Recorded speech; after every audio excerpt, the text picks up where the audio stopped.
بسم الله الرحمن الرحيم الحمد لله رب العالمين الصلاة والسلام على أشرف الأنبياء والمرسلين وآله وصحبه أجمعين أما بعد. Assalamu alaikum wa rahmatullahi wa barakatuh. Hope you all are fine, sisters. Alhamdulillah. So this is our second class and I am Fatima Anwar. So we will start with a beautiful dua. Allahumma allimna ma yanfa'una wanfa'na bima 'allamtana wa zidna ilma. O Allah, help us to learn what is beneficial to us. Help us to benefit from what you have enabled us to learn and increase in our knowledge. Ameen. Last class we have studied about the Tajweed. So this class I am going to give information about the Arabic letters. Why we are taking the Arabic letters? Because we are planning to study how to read the Quran, and the Quran is made up of basic letter, the Arabic letters. Okay, the Arabic letters are in the Quran. So we will go from one by one terms. Okay, what is a letter? The Arabic term for the letter is the harf. Okay, so harf is a sound depending on a specific or approximate articulation point. Okay, what is this articulation point? Articulation points are the places from where the sound of a letter is coming out. Okay, if I am saying meme, you can clearly feel that your two lips are joining on the outer side. No, you don't need to study about this outer or inner. Just keep in mind, if you close the two lips, you can make the sound of the meme. Can you do the sound of the meme without closing the lips? No, you could not do that, right? You must, yeah, we can't do that, right? That means the meme, the articulation point is the closing of the two lips. So we can clearly say the lips is the articulation point of the letter meme. That means the lips are the specific articulation point of the letter meme. So what is the approximate articulation point? Okay, I will make the sound of the mud letters. E, U, E, U. I am not keeping the hamza. I am just making the alif. Okay, E, U. Okay, the alif. Can you say from where the sound of the alif is coming? We can't say. Why? Because lots of makhraj are included in this the formation of the alif. There is no, we can't say whether the throat or the mouth is involved or both the throat and the mouth is involved. We can't clearly differentiate. That is why we are saying approximate articulation point. We can't exactly say from where this letter is exactly coming from. We can't pinpoint the articulation of the letter alif or the ya mad or the waw mad. Okay, we will study in detail in the makhraj chapter. Now you have to keep in mind what is this letter. So the letter is a sound which is depending on a specific or approximate articulation point. The plural form of the harf is called huruf. Okay, huruf means letters. Now we have reached the topic, the Arabic letters. The Arabic letters are divided into two categories. Which are the two categories? It has spoken Arabic letters and it has written Arabic letters. Yes, this is different in English or in Malayalam. Okay, there are no such division, like for speaking we use this set of languages and for writing we use this set of letters. No, in English also both the written and the speech letters are the same, right? So but in the Arabic letters, what is happening, we are using two different set of letters for speaking and for writing. It is not that much different, only a single letter is different. Okay, that is why if we check the number of the letters, the spoken letters are 29 and the written letters are only 28. All other set is same. Okay, we will discuss in details. So what are the spoken Arabic letters called? It is also called as mantuqa in Arabic. Mantuqa. The nutuq, noon, ta, qaf. It is from the pronunciation. Last time I have told you about the morphology, right? Every letter will be deriving from a 3 root letter word. So this mantuqa you can keep it by noon, ta, qaf. By nutuq. Nutuq yani pronunciation. So that is the Arabic spoken letters. And what is the next category? It is the written Arabic letters. It is called maktuba. Maktuba is the kutub. Kaf, ta, ba, kutub. Okay, you can keep in mind like that. Well, what is mantuqa? Mantuqa al-huruf al-hijaiya. Huruf al-hijaiya is the another name for the mantuqa. We have already studied huruf means the letters. Okay, how many letters are here? 29 letters. Okay, 29 letters.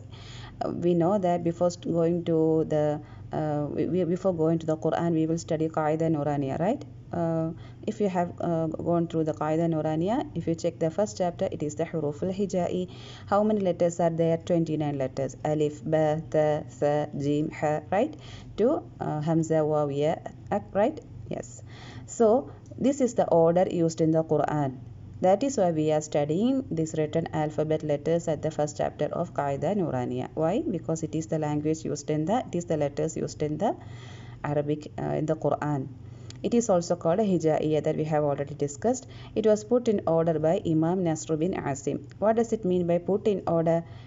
Yeah, the order given to the Arabic letters. For example, if in the English we'll say A, B, C, D. There is an order, right? We won't say A to then X, then coming back to B, or then going back to L. No, A, B, C, D, right? Similarly, Alif, Ba, Ta, Tha, Jim, Ha, Kha, right?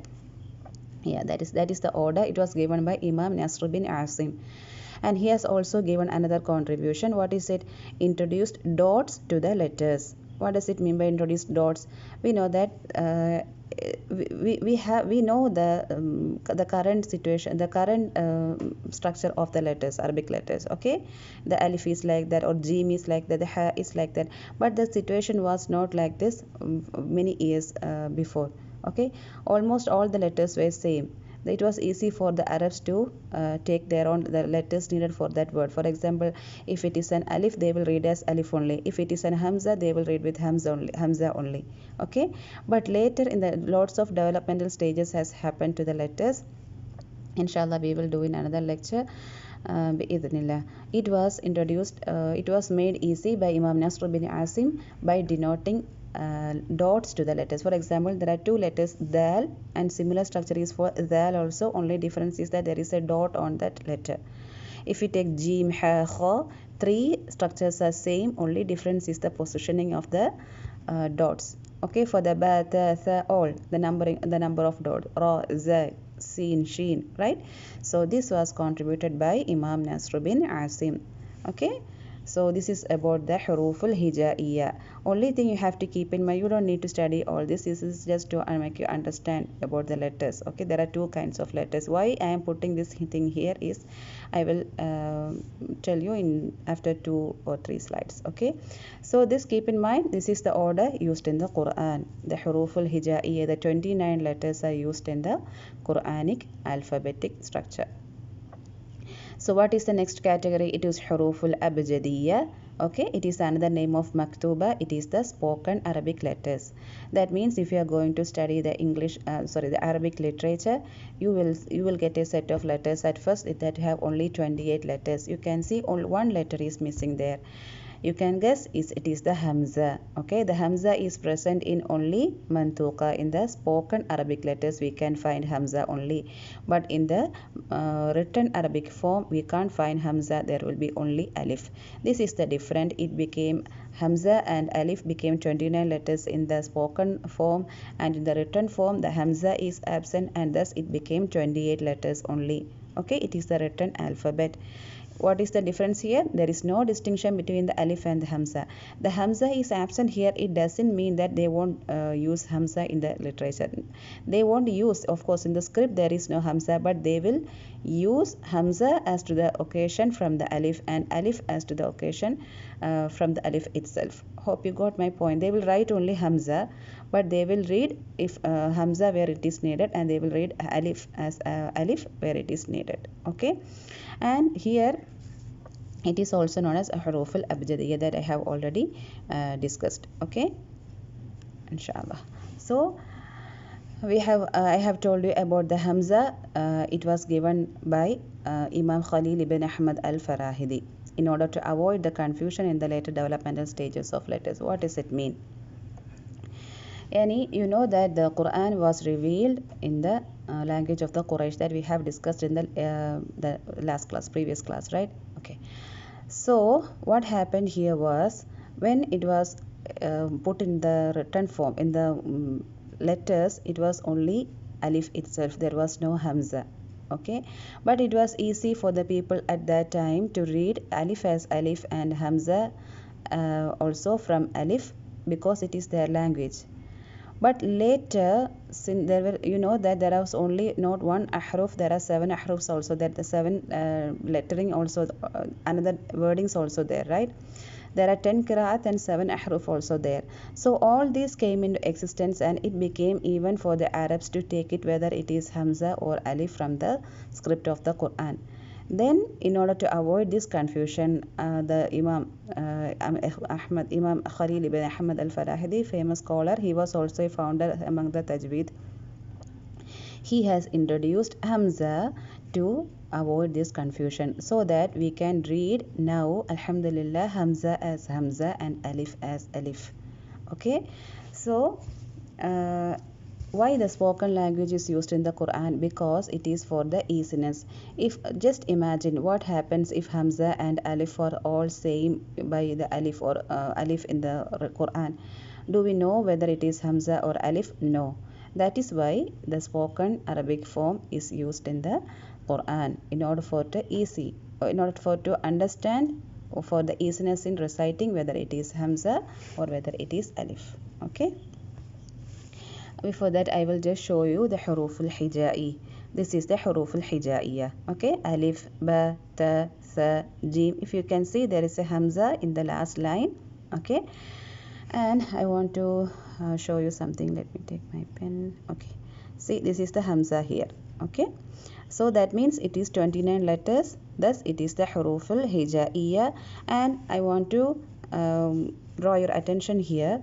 There are certain letters which are green, which are red, and some letters which are green and red. Okay, see, ba, ta, sa, jim. In the first line, all these are what? Green, right? And what about the bod, sad, ghain? Okay, wa, ta, qaf. Just hear how the sound I am making. Sa or sa, sa, sa, or ka, qa, ka, qa. Both the sound are same? No. You can exactly feel some sounds are very light sound and some sounds are very heavy sound, right? So what does it means is that there are certain letters which are heavy and certain letters which are light also. Okay, this you have to keep in mind. We will study this in detail later. Why I am keeping this here is because I have to explain something in today's class itself. Okay, so just keep in mind there are certain letters which are heavy and there are certain letters which are light, and here it is already noted here that there are heavy letters are heavy letters are red and the light letters are green. And why this is alif and the ra and the lam are two colored, that we will discuss later. Okay, just keep in mind. Okay, now we are back to our part. Okay, what is it? Okay, alhamdulillah. So we will we have completed the study of the letters now, alhamdulillah. And now we are just taking a short twist in we are taking some U-turn. Okay, we are going to study certain another branches of our subject. What are some science and some anatomy and physics? We will just go through that. Okay, so what is the physics is here? We are going to study the mechanism of sound formation. Okay, we will go one by one. What are the mechanism of sound formation? We know that there are lots of sound we can hear in our nature, right? Different kinds of sounds. And the scholars have agreed that there are only 4 different ways these sounds are forming. Okay? There are only 4 different ways where all the formation of the sound can be categorized. Which are they? The first one is the collision, and the second one is the separation, and third one is the vibration, and the fourth one is the friction. Okay, so the scholars have said that any sound is formed only in these 4 mechanisms. We will explain one by one. Which is the first mechanism? It is the collision. What does it collision means? Collision means the joining of the 2 separate bodies strongly, right? when one thing will strike over the another, the sound will be produced. Okay, what is the example shown here? And just keep in mind, for a sound to happen, it will always need two parts. If I shake my one hand, will it make any sound? No. But what happens if I collide or strike two hands together? The sound will happen. Exactly. For a sound to happen, always keep in mind that we need two parts. Okay. So when these two parts will join together, okay, collide, the sound will happen. Here it is the clapping of hands. Yes.